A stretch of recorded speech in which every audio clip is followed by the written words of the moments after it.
Regulation 2026 जो 13 जनवरी 2026 को भारत सरकार द्वारा गजट में प्रकाशित किया गया था, उसमें एक क्लॉज है जाति आधारित भेदभाव, जिसमें कि जो सामान्य वर्ग को स्वघोषित अपराधी माना गया।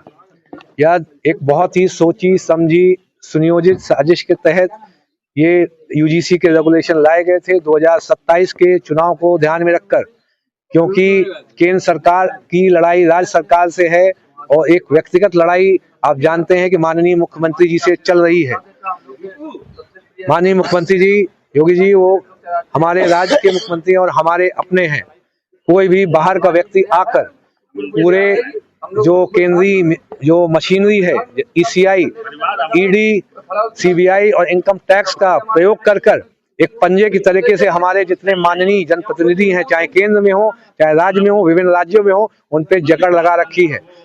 अगर वो थोड़ा सा भी अपना विरोध व्यक्त करते हैं तो इन पे इन 3 एजेंसीज के माध्यम से प्रताड़ना की जाती है।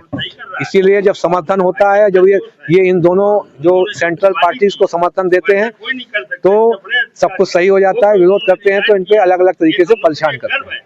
इसी तरीके से मैंने सोचा जब ये जो 26 तारीख तक कोई इस पे कार्रवाई नहीं की, जब कोई कार्रवाई नहीं की तो मैंने कहा कि अगर हम अभी हम इस पे रिजाइन देते हैं, जब रिजाइन देंगे तो ये मैसेज जाएगा। उसके बाद पूरे देश ने उस मैसेज को पिक किया और आगे हम लोग बढ़े। तो जितने हमारे संगठन थे, हमारे जितने टच में जितने भी संगठन थे, करीब 1200 से 1400 के आसपास जो विभिन्न जिलों में संगठन थे, किसान यूनियन थी, ब्राह्मण और सवर्ण संगठन थे, सवर्ण परिषदें थी, सब यूनाइट हो गई हमारे माध्यम से। फिर हमने सबको बोला अब आप लोग देशव्यापी राष्ट्रव्यापी आंदोलन करना चालू करिए।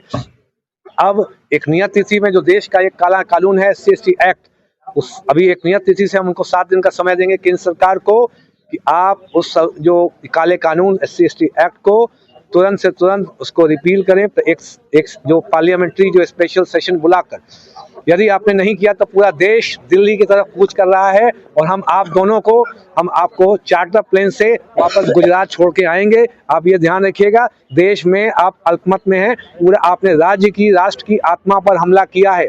उत्तर प्रदेश, मैं कानपुर से हूँ, मैं कानपुर में दांडी मार्च भी करूंगा और तात्या टोपे की तरह क्रांति भी करूंगा। तो यह ध्यान रखिए, ये उत्तर प्रदेश क्रांति का शहर है।